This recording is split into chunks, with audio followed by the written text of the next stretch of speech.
Ráno nad Filipínským mořem bylo jasné. Tento detail měl větší význam, než si dnes většina lidí uvědomuje. 19. června 1944, někde západně od Mariánských ostrovů, ve výšce přibližně 6 000 metrů, učinil japonský námořní letec jménem Sakai Mikuo, pilotující letoun Mitsubishi A6M50 z letadlové lodi Taiho, taktické rozhodnutí, které příslušníkům letectva císařského japonského námořnictva dobře sloužilo po většinu předchozích 3 let. Uviděl americké stíhačky, jak k jeho formaci stoupají ze spodu. A udělal to, co byl od roku 1941 cvičen udělat každý japonský pilot vychovaný v doktríně letecké služby císařského námořnictva. Přitáhl knipl do ostré stoupavé zatáčky, aby získal výškovou převahu. S jistotou opírající se o 3 roky bojových zkušeností věděl, že Zero dokáže přestoupat cokoliv, co Američané kdy do Tichomoří nasadili. V Korálovém moři osobně sledoval, jak pod ním letouny Wildcat odpadávají. V Rabaulu viděl stroje P-39 a P-40, jak marně bojují, aby ho následovali ve vertikále. Stoupání bylo prostředím, ve kterém Zero žilo. Stoupání bylo způsobem, jakým japončičtí letci zabíjeli Američany po stovkách. Sakai přitáhl knipl k sobě. Sledoval, jak se jeho dopředná rychlost mění ve vertikální energii. Podíval se přes rameno a očekával, že uvidí americké stíhačky odpadávat hluboko pod sebou, stejně jako odpadly všechny předchozí americké stíhací letouny. Americká stíhačka však neodpadávala. Americký stíhací letoun, zavalitý, širokokřídlý, brutálně ošklivý stroj, který nikdy předtím v boji neviděl, stoupal s ním. Držel s ním krok metr za metrem. Potom stoupal ještě rychleji, pak už byl nad ním. A v zápětí začaly dopadat projektily ráže 12,7 mm. Sakai Mikuo toto střetnutí nepřežil. Nepřežila ho ani většina formace, kterou vedl. Do západu slunce 19. června 1944 ztratilo císařské japonské námořnictvo za jediný den více než 300 letadel. Katastrofa, kterou američtí letci pojmenovali s ležérní krutostí mužů, v jejichž rukou konečně spočívaly lepší karty. Velké střílení Mariánských krocanů. Abychom však pochopili, co se onoho rána na obloze nad Filipínským mořem stalo, musíme pochopit, o čem byli tehdy japonští piloti v kokpitech svých Zer 100% přesvědčeni. Protože po 3 roky bylo to, co věděli, pravdou. Zero bylo nejsmrtelnější palubní stíhačkou na světě. Američané nepostavili nic, co by se mu v souboji ve stoupání mohlo rovnat. Doktrína japonského námořního letectva byla vybudována kolem absolutní jistoty. My stoupáme. Oni umírají. To, co se změnilo, nebyla japonská doktrína. Změnilo se to, že na druhé straně Pacifiku, v továrně v Bethpage ve státě New York, strávil tým inženýrů společnosti Grumman Aircraft 2 roky budováním odpovědi. A ráno 19. června 1944 každý japonský pilot ve vzduchu zjistil, jak tato odpověď vypadá v ten samý okamžik. Nyní si položte zřejmou otázku. Jak? Protože právě v tom se Hellcat lišil od všech ostatních amerických stíhaček, které se v Tichomoří objevily před ním. On se Zeru nevyrovnal pouze v horizontále. On Zero lovil v té dimenzi, o níž byli japonští piloti přesvědčeni, že patří výhradně jim. Stoupal lépe. Stoupal rychleji. A každá domněnka, kterou 3 roky tichomořských vzdušných bojů vtloukly do myslí japonského námořního letectva, se zhroutila za dobu, kterou stíhací pilot potřebuje k tomu, aby se ohlédl přes rameno. Abychom však pochopili, jak Grumman postavil stroj, který zlomil Zero, musíme nejprve pochopit, čím Zero ve skutečnosti bylo a co provedlo americkému letectvu v 18 měsících následujících po Pearl Harboru. V prosinci 1941 byl letoun Mitsubishi A6M0 podle jakéhokoliv upřímného hodnocení nejlepším palubním stíhacím letounem na světě. Tuto větu někteří čtenáři po 70 letech přijímají jen obtížně, protože konečný výsledek války v Tichomoří zpětně zkreslil to, jak je Zero z raného období války vnímáno. Technické záznamy jsou však jednoznačné. Když se ráno 7. prosince 1941 objevila japonská Zera nad Pearl Harborem, představovala generační skok oproti tomu, co z palub svých letadlových lodí provozovalo námořnictvo Spojených států. Zero dokázalo vystoupat do výšky 6000 metrů za přibližně 7 minut.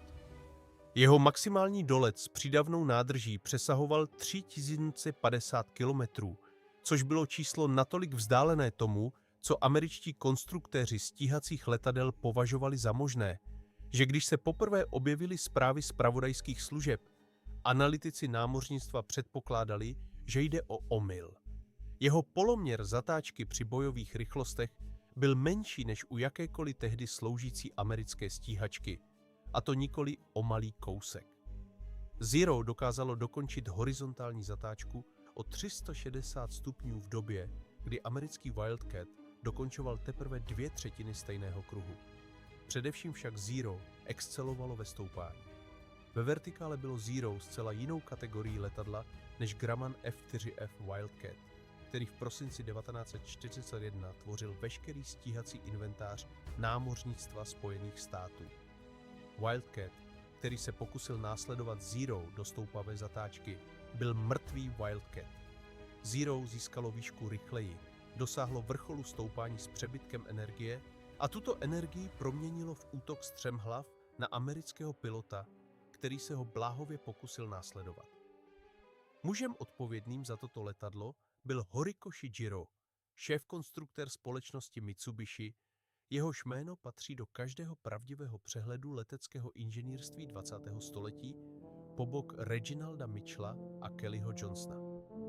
Horikoshi dosáhl mimořádných výkonů Zera prostřednictvím konstrukční filozofie absolutní minimalizace hmotnosti. Zero bylo lehké, protože každá součástka byla navržena tak, aby byla co nejlehčí a přitom si zachovala svou funkčnost. Na konstrukci draku byla použita tehdy experimentální hliníková slitina zvaná Extra Super Duralumin, která byla lehčí a pevnější než jakýkoliv konstrukční kov tehdy používaný v Americe.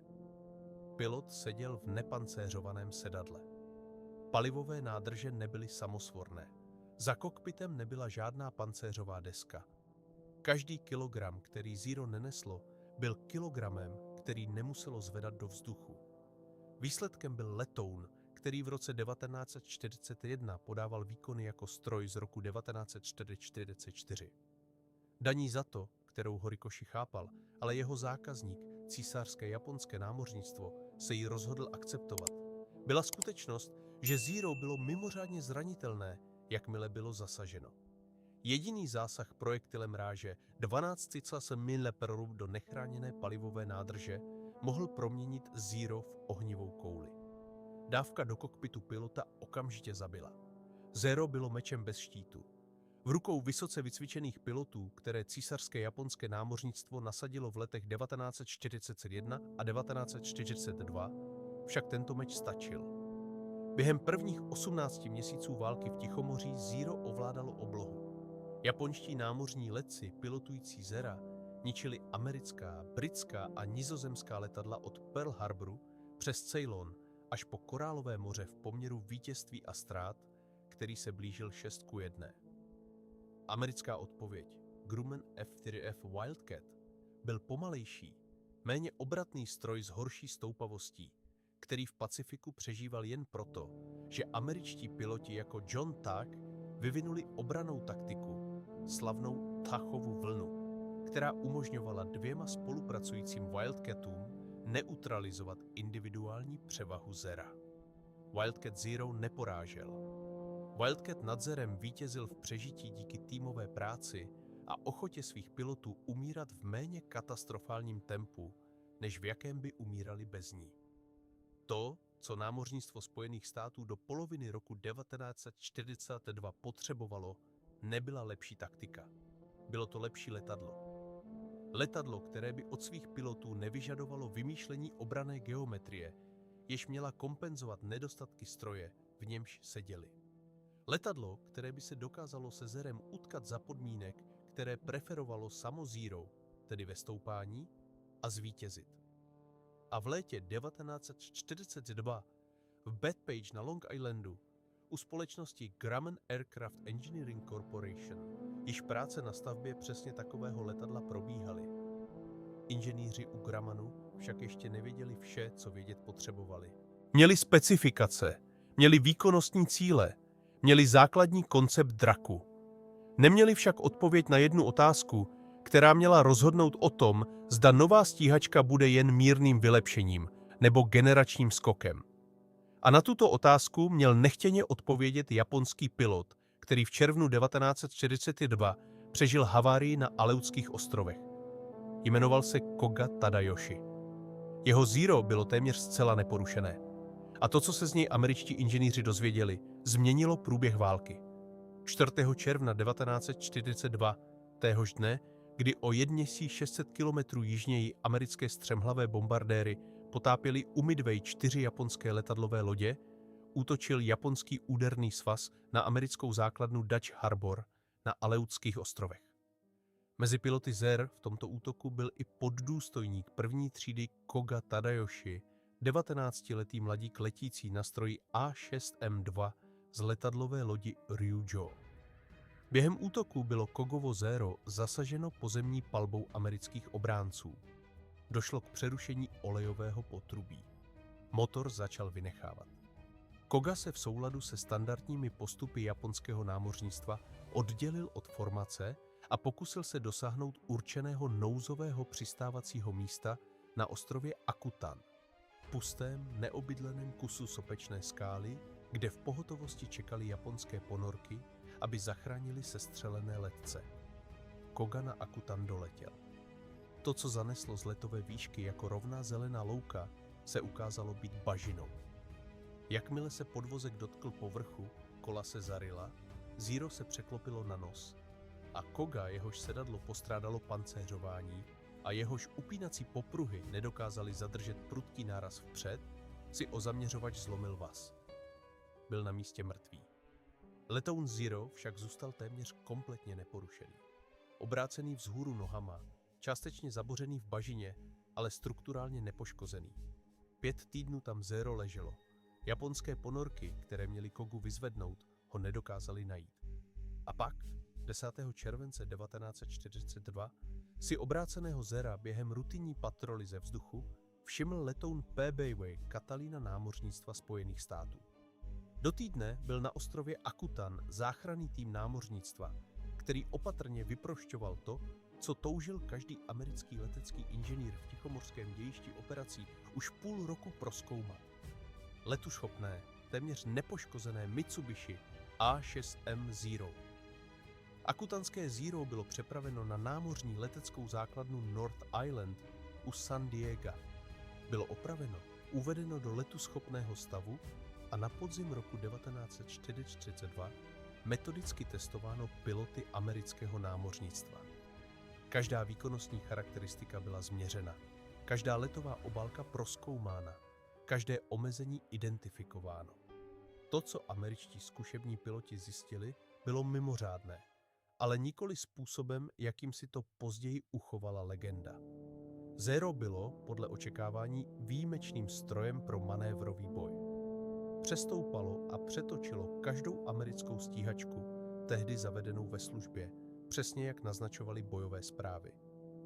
Zero však mělo i slabiny, které boj plně neodhalil. Při rychlostech nad přibližně 480 km za hodinu se řízení Zera stávalo extrémně těžkým.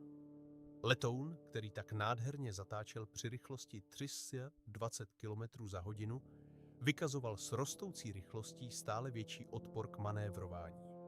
Nad 560 km za hodinu byla křidélka natolik těžká, že uvedení letadla do výkrutu vyžadovalo sílu, kterou většina pilotů nedokázala vyvinout. Zero také nemělo žádnou výkonovou rezervu v letu střemhlav. Jeho lehká konstrukce znamenala, že při jakémkoliv delším střemhlavém letu ve vysoké rychlosti dosahoval drak letadla svých strukturálních limitů mnohem rychleji než těžší americká stíhačka. Střemhlav letící Zero mohlo být dostiženo střemhlav letícím americkým stíhačem a padající Zero se nemohlo snadno vyhnout manévrem, protože v rychlostech střemhlavého letu bylo řízení doslova dřevěné. Důsledky pro konstrukci amerických stíhacích letadel byly zásadní. Zero nebylo možné porazit v režimu, kde bylo nejsilnější, v nízkorychlostní stoupavé zatáčce. Zero však mohlo být poraženo v režimu, kde bylo nejslabší, ve vysokorychlostním střemhlavém letu a ve vysokorychlostním manévru. Američtí konstruktéři potřebovali stíhačku, která by dokázala do boje vstoupit a zase z něj odejít v rychlostech, jimž Zero nestačilo diktovat střetnutí podle vlastních pravidel a odmítnout zatažení do nízkorychlostního manévrového souboje, v němž chtěli japonští piloti bojovat. Data z Akutanského Zera putovala do Grummanu. Inženýři v Bethpage je absorbovali. V té době již stavěli F-6F Hellcat letoun. Jehož konstrukční práce začaly v roce 1941 jako zdokonalená náhrada za Wildcat.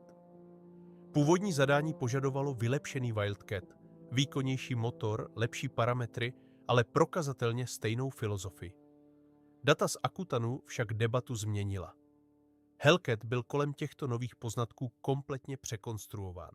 Více výkonu, více hmotnosti, akceptované jako kompromis, těžší pancéřování, samosvorné palivové nádrže. A co bylo klíčové, mnohem větší křídlo optimalizované pro výkony ve vysokých výškách a pro stoupání v režimu, v němž proti němu muselo Zero operovat. Výsledkem byl stroj, který na papíře vůbec nevypadal jako odpověď na Zero. Hellcat vážil téměř dvakrát tolik, co Zero. Byl větší, širší, ošklivější. Měl průřez připomínající vrata od stodoly, což aerodynamikům připadalo nevkusné. Američtí piloti, kteří F-6F poprvé spatřili na výcvikových letištích, mu přezdívali hliníkový tank. Nic na Hellcatu nenaznačovalo, že by toto letadlo dokázalo přestoupat Zero. Zero byl plnokrevník. Hellcat byl tažný kůň. To, co inženýři u Grummanu pochopili a co žádný japonský pilot nezjistil, dokud se Hellcat neobjevil v boji, bylo, že tento tažný kůň byl postaven kolem motoru, který zcela změnil rovnici. Pratt & Whitney R2800 Double Wasp. 18 válců. 2000 koňských sil. Nejvýkonnější operační letecký motor na světě v roce 1943. A Hellcat s 2000 koňskými silami dokázal něco, na co nikdo v císařském japonském námořnictvu nebyl připraven. Dokázal zvednout svou značnou hmotnost do vertikály v tempu, které se Zeru vyrovnalo. Nikoli proto, že by byl drak lehký, ale protože motor disponoval hrubou silou, díky níž byla hmotnost irelevantní. Hellcat dokázal stoupat rychlostí přibližně 18 metrů za sekundu. Letoun A6M5 Zero, varianta sloužící v polovině roku 1944, dokázal stoupat rychlostí přibližně 16 metrů za sekundu. Rozdíl nebyl v absolutních číslech obrovský, ale v taktickém smyslu byl rozhodující. Hellcat dokázal se Zerem držet krok ve stoupání a Hellcat ho dokázal i překonat. Každý japonský pilot, který během druhé poloviny roku 1943 a první poloviny roku 1944 zvolil únik stoupáním, to zjistil sám na sobě. Obvykle pouze jednou. První letouny F-6F Hellcat dorazily k operačním eskadrám na začátku roku 1943. Na podzim téhož roku již startovaly z palub nových letadlových lodí třídy Essex, které do Tichomoří připlouvaly v tempu, jemuž japonské námořnictvo nemohlo konkurovat. Americká protiofenzíva napříč středním Pacifikem začínala. A letecká služba císařského japonského námořnictva se chystala střetnout s letadlem, které se nechovalo podle pravidel, jež se naučili uplatňovat proti každé americké stíhačce, s níž se dosud setkali. Tento šok nepřišel naráz. Přicházel v roztroušených střetnutích nad Gilbertovými ostrovy, Marshallovými ostrovy, Trukem, Rabaulem a skládal se do vzorce, který japonští piloti v prvoliniových eskadrách rozpoznali mnohem dříve, než bylo velitelství japonského námořnictva v Tokiu ochotno připustit, co to znamená. Stíhačka, kterou nebylo možné porazit ve stoupání, byla ve stoupání porážena. A muži, kteří to věděli nejlépe, byli přeživší japonští letci, kteří se z každého střetnutí vraceli s menším počtem čísel, než z kolika odstartovali. V příběhu o porážce Zera je detail, který téměř každé populární vyprávění opomíjí a přitom závisí na něm více než na samotném inženýrství. Letecká služba císařského japonského námořnictva v červnu 1944 nebyla tou samou leteckou službou, která v roce 1942 letala proti Američanům v Korálovém moři a u Midway. Letadla byla v širším smyslu podobná. Piloti nikoli. V prosinci 1941 představovalo japonské námořní letectvo bez pochyby nejlépe vycvičenou sílu palubních pilotů na světě. Standardní předválečný výcvikový program pro stíhacího pilota císařského námořnictva zahrnoval přibližně 700 letových hodin, než byl pilot považován za připraveného k boji, s následnými dalšími měsíci výcviku u jednotky.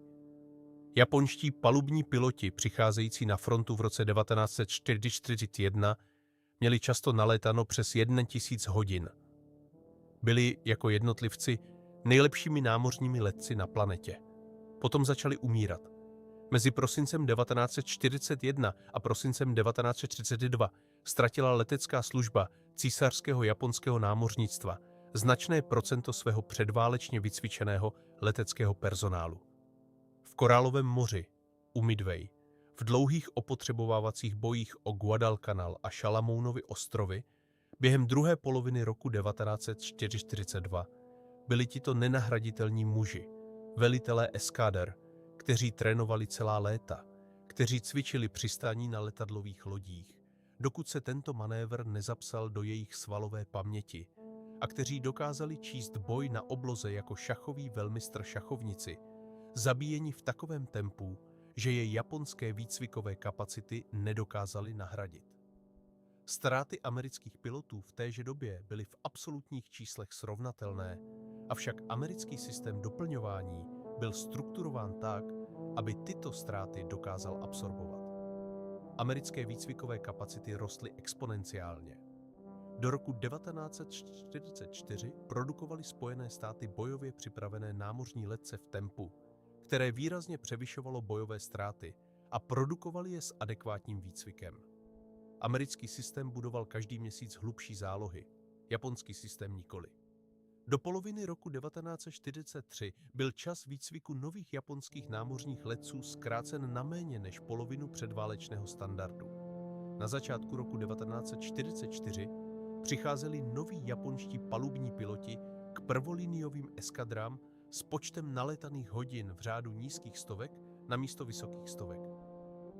Dokázali se Zerem letět. Dokázali za dobrého počasí odstartovat z letadlové lodi a přistát na ní. Co však nedokázali, bylo bojovat tak, jak bojovali jejich předchůdci. Bojová taktika, která dělala Zero v roce 1942 tak smrtícím, nízkorychlostní stoupavá zatáčka, vysoké jojo, hospodaření s energií závislé na znalosti přesného okamžiku, kdy přeměnit rychlost ve výšku a výšku zpět v rychlost, vyžadovala pilotní dovednosti, jejichž rozvoj trval stovky hodin. Pilot s 200 hodinami vzeru tyto taktické manévry nedokázal provést. Dokázal letadlo pilotovat. Nedokázal však z letadla dostat ten výkon, který dělal Zero tím, čím bývalo. V červnu 1944, když se americká flotila objevila u Marian k podpoře invaze na Saipan, byly palubní letecké skupiny císařského japonského námořnictva pouhou vyprázdněnou schránkou toho, čím byli o 2 roky dříve. Piloti, které mohl admirál Ozawa Jisaburo onoho rána vyslat do vzduchu proti americké flotile, byli v průměru nedostatečně vycvičení, neskušení a pilotovali letoun A6M5, který od roku 1942 doznal pouze minimálních vylepšení výkonu, zatímco americké Hellcaty byly nepřetržitě zdokonalovány. Střetnutí, které následovalo, bylo popsáno v mnoha historických pracích. Čísla vyprávějí tento příběh stručně. 19. června 1944 podnikla japonská palubní a pozemní letadla opakované vlny útoku proti americké 5. flotile kryjící vylodění na Saipanu. Americké Hellcaty z letadlových lodí Lexington, Yorktown, Enterprise, Essex, Hornet a dalších je zachytili. Dokonce dnes ztratilo císařské japonské námořnictvo přibližně 350 letadel. Americké ztráty činily přibližně 30 strojů. Poměr sestřelů přesáhl 10:1. Ztráty japonských posádek byly katastrofální a v jakémkoliv smysluplném časovém horizontu nenahraditelné. Operační hlášení však stírají lidskou realitu. Představte si, že jste onoho rána japonským pilotem v kokpitu Zéra. Bylo vám řečeno, že Hellcat je těžký a pomalý. Bylo vám řečeno, že si Zero zachovává svou výhodu ve stoupavosti. Bylo vám řečeno, že díky momentu překvapení a dovednostem můžete boj zahájit a ukončit podle libosti. Přitáhnete do stoupavé zatáčky, abyste využili toho, o čem vás výcvik nutil věřit, že je nepřekonatelnou silou vašeho letadla. A americká stíhačka, ten širokokřídlý ošklivý stroj, o kterém vám tvrdili, že ho dokážete přestoupat, stoupá s vámi. Potom stoupá nad vás. A pak už na vás střílí z pozice energetické převahy, kterou vám vaše letadlo nemělo vůbec dovolit. Poručík Sakai Saburo, legendární japonské ESO, který přežil ranou fázi války v Tichomoří a v roce 1944 byl jedním z nejzkušenějších stíhacích pilotů císařského námořnictva, se s Hellcaty setkal nad Iwo Jimou později téhož léta. Ve svých poválečných pamětech popsal okamžik prozření s přesností, která vystihuje to, co pochopil každý japonský pilot, jenž toto střetnutí přežil. Americká stíhačka, napsal, nehrála hru, pro kterou bylo jeho letadlo navrženo. Americká stíhačka hrála zcela jinou hru a pravidla této hry nahrávala Američanovi. Sakai přežil. Většina jeho současníků nikoli. Do podzimu roku 1944 bylo zkušené jádro japonského námořního letectva, které začínalo válku jako nejlepší palubní letectvo na světě, z velké části zničeno. Hellcat to všechno neudělal sám. Svůj podíl měly i americké Wildcaty, Corsairy a opotřebovávací tlak 3 let tichomorských bojů. Hellcat však byl v letech 1943 a 1944 primárním nástrojem této zkázy a stoupání, o němž byli Japonci přesvědčeni, že patří jim, se stalo místem jejich popravy. Pokud máte dědečka nebo pradědečka, který létal v tichomorském dějišti, v eskadře Hellcatů, v eskadře Wildcatů u Midway, v jakékoliv z palubních leteckých skupin, které nesly tíhu tichomorské války od zoufalých dnů roku 1942 až po nebe nad Marianami, bylo by mi ctí, kdybyste se o to podělili v komentářích. Na jaké letadlové lodi? V jaké eskadře? Co vám vyprávěli o tom letadle? A co vám říkali o mužích, kteří se nevrátili domů? Tyto vzpomínky žijí v rodinných kronikách a nikde jinde a mají větší hodnotu než cokoliv v jakémkoliv archivu. V příběhu letounu F-6F Hellcat je ještě jeden poslední detail, který si zaslouží upřímné prozkoumání, protože vypovídá o něčem větším. O tom, jak se skutečně vyhrávají války. Hellcat nebyl krásný letoun. Nebyl to elegantní letoun. Nebyl to v technickém smyslu rafinovaný nebo jemný stroj. Hellcat byl záměrně navržen jako odpověď na konkrétní problém vyřešený pomocí specifických zdrojů, kterých měly Spojené státy nadbytek. Spojené státy měly přístup k vysokooktaноvému leteckému benzínu v množstvích, o nichž si Japonsko mohlo nechat jen zdát. Motor Pratt & Whitney v Hellcatu byl optimalizován tak, aby získal maximální výkon ze 100-oktanového paliva, standardního amerického leteckého paliva té doby, které poskytovalo podstatně více výkonu než paliva s nižším oktanovým číslem dostupná pro japonská letadla. Spojené státy měly přístup k obrovskému množství hliníků, oceli a gumy. Hellcat byl postaven jako těžký, protože materiály byly k dispozici a protože tato hmotnost přinesla pancéřování, samosvorné nádrže a strukturální redundanci, která udržovala americké piloty naživu. Spojené státy měly výcvikovou kapacitu pilotů, která dokázala produkovat bojově připravené letce v počtech, k nímž se císařské japonské námořnictvo nemohlo ani přiblížit. Hellcat byl navržen tak, aby byl relativně nezáludný na pilotáž, aby se dal vybrat z nezvládnutých letových poloh, které by méně zkušeného pilota v méně tolerantním letadle stály život, a aby byl udržovatelný mechaniky, kteří sami prošli zrychlenými válečnými programy. Hellcat byl jinými slovy letoun navržený pro skutečné podmínky války, kterou Spojené státy vedly, nikoli pro abstraktní krásu letadla konstruovaného izolovaně od těchto podmínek. Do konce války bylo letounům F-6F Hellcat připsáno zničení přibližně 5200 nepřátelských letadel v leteckých soubojích, což je nejvyšší celkový počet ze všech typů amerických stíhaček ve válce. Poměr sestřelů k vlastním ztrátám v leteckých soubojích proti japonským letadlům činil u Hellcatu přibližně 19:1, což je číslo natolik jednostranné, že někteří historici strávili celá desetiletí snahou o jeho upřesnění. Tato upřesnění mají své opodstatnění. Američtí piloti byli lépe vycvičeni, bylo jich víc a operovali s lepším palivem a lepším naváděním pomocí radaru. Japonští piloti byli nedostatečně vycvičení, vyčerpaní a stále častěji nuceni k zoufalé taktice, která je vystavovala americké palebné síle způsoby, jež by předváleční japonští piloti nikdy nepřijali. Všechna tato upřesnění jsou pravdivá. Žádné z nich však nemění základní verdikt. Hellcat byl letounem, který zlomil japonské námořní letectvo ve vzduchu. Dokázal to nikoli tím, že by byl nejrafinovanější stíhačkou války, ale tím, že byl tou správnou stíhačkou postavenou v správných počtech ve správný čas se správnou kombinací vlastností pro podmínky, v nichž musel bojovat. Zde je forenzní verdikt, protože právě o tom příběh Hellcatu ve skutečnosti je. A není to příběh, který vypráví většina lidí. Populární verze tohoto tažení je příběhem o americké průmyslové převaze.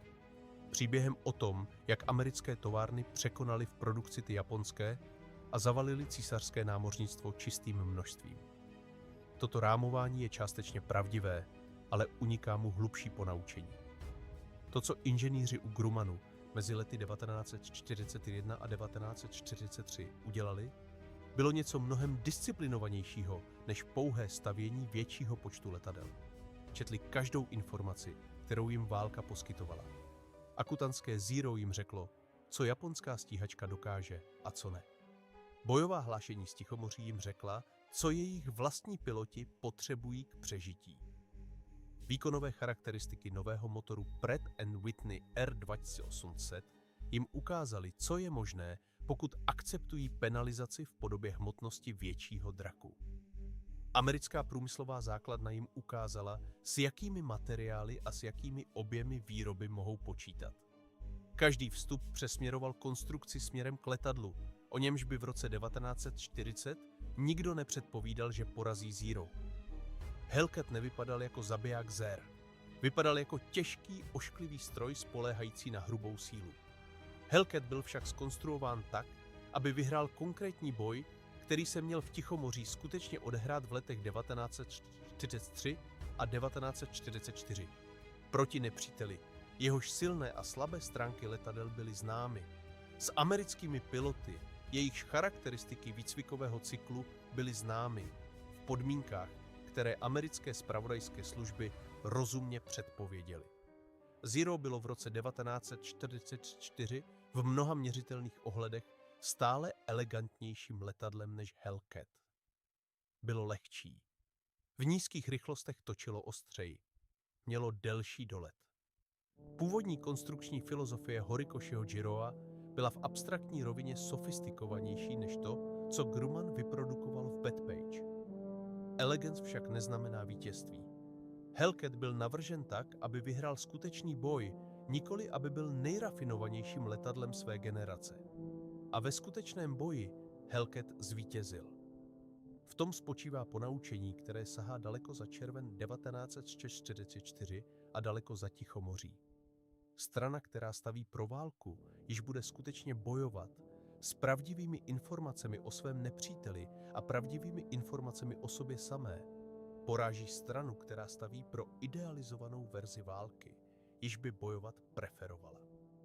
Japonské námořní letectvo vstoupilo do války s letadlem optimalizovaným pro krátké rozhodující tažení proti předválečným spojeneckým silám. Americké námořní letectvo vstoupilo do války v závěsu, poučilo se z raných porážek a postavilo letadlo optimalizované pro dlouhé opotřebovávací tažení proti nepříteli, s nímž se skutečně setkalo. Hellcat byl fyzickým stělesněním tohoto učení. Japonští piloti, kteří ráno 19. června 1944 nasadili do stoupavých zatáček nad Filipínským mořem, vycházeli ze souboru taktických znalostí, které byly správné v roce 1942, ale v roce 1944 již správné nebyly. Šok, který zažili, když americká stíhačka stoupala s nimi, nebyl jen šokem z nečekané schopnosti nepřítele. Byl to šok ze zjištění, že předpoklady, na nichž byla celá jejich bojová doktrína postavena, zastaraly a že muži, kteří postavili nové americké letadlo, mysleli přesně na tento okamžik už 2 roky. Zero bylo bohem, který ovládal oblohu. Hellcat byl odpovědí, která byla postavena speciálně proto, aby ho sesadila z trůnu. A v okamžiku, kdy tato odpověď dorazila, přestalo japonské námořní letectvo jako strategická síla existovat. To, co zbylo, byli muži v kokpitech, odvážní, často výjimečně odvážní, letící v letadle, které bylo překonáno válkou, k jejímuž vybojování bylo povoláno. Většina z nich toto zjištění nepřežila. Pokud dnes navštívíte Národní muzeum námořního letectva v Pensacole na Floridě, můžete se postavit před zrestaurovaný F-6F Hellcat. Moderním očím se stále jeví jako ošklivé letadlo. Zavalité, široké, brutální. Nic na něm nenaznačuje eleganci. Je to však letadlo, které zlomilo Zero, a je to letadlo, které dalo generaci amerických inženýrů lekci, na kterou námořnictvo Spojených států za těch 80 let nezapomnělo. Stavte pro boj, který budete skutečně svádět. Čtěte to, co vám nepřítel říká. Přijměte kompromisy, které reálná válka vyžaduje. Stíhačka, která vítězí, není ta, která je nejkrásnější. Je to stíhačka, která byla navržena kolem pravdy o válce, již bude muset vybojovat. Odpověď na otázku v tomto titulu není tou dramatickou odpovědí, kterou většina lidí očekává. Japonští piloti nebyli šokováni proto, že by byl Hellcat tajně nadřazeným letadlem v každém ohledu. Byli šokováni, protože ta jediná dimenze, v níž se domnívali být nepřemožitelní, stoupání, byla záměrně cílem amerických inženýrů, kteří prostudovali akutanské Zero, pochopili, čím japonská stíhačka ve skutečnosti je a postavili letadlo speciálně navržené tak, aby jim tuto dimenzi vzalo. Hellcat nepřestoupal Zero náhodou. Přestoupal Zero, protože přestoupání Zera bylo hlavním zadáním projektu. To je ta část historie, kterou populární vyprávění zkracují do jediné věty. Japonští piloti byli šokováni. Měli k tomu veškeré důvody. Svět, kterému vládli od prosince 1941, skončil ráno 19. června 1944 a většina z nich nedostala šanci vstřebat to, co viděli, než dopadly projektily ráže 12,7 mm. Letadlo, které s nimi nemělo být schopno stoupat, je přestoupalo. Válka, o níž si mysleli, že jí rozumí, se stala jinou válkou. A muži, kteří tuto odpověď sestrojili, byli v tom okamžiku o 13 000 kilometrů dál v Bethpage na Long Islandu a už projektovali to, co přijde po Hellcatu. Protože to je to, co vítězná strana dělá. Nezastaví se u odpovědi na dnešní problém. Okamžitě začíná pracovat na odpovědi pro ten zítřejší. Dejte like, plus odebírejte. Pokud toto forenzní zkoumání Hellcatu změnilo způsob, jakým nahlížíte na leteckou válku nad Pacifikem, klikněte na tlačítko lajku. Pomáhá to této historii dostat se k lidem, kterým záleží na tom, aby byla podána správně. K lidem, kteří rozumějí tomu, že války nevyhrávají nejkrásnější letadla, ale nejprostší inženýrství za těch nejneúprosnějších podmínek. Odebírejte, pokud chcete další kapitolu, protože příběh amerického námořního letectva v Tichomoří nekončí u Filipínského moře. Končí nad Tokijským zálivem a rozhodnutí, která ho tam dovedla, jsou ještě poučnější než to, co se stalo s Hellcatem. A pamatujte, japonští piloti, kteří byli sestřeleni nad Marianami, nebyli poraženi větší statečností, lepší taktikou nebo dokonce větší početní převahou v kokpitu. Byli poraženi letadlem, které bylo navrženo kolem čisté pravdy o tom, kým byli a co jejich stíhačka dokázala a nedokázala. To není lekce z června 1944. To je lekce, jejíž platnost nevyprší. Pokud jste se dostali až na konec, napište do komentářů, odkud ze světa se díváte. Nezapomeňte dát like, odebírat a sdílet toto video s někým, kdo si tento příběh potřebuje poslechnout. Nyní klikněte na toto další video.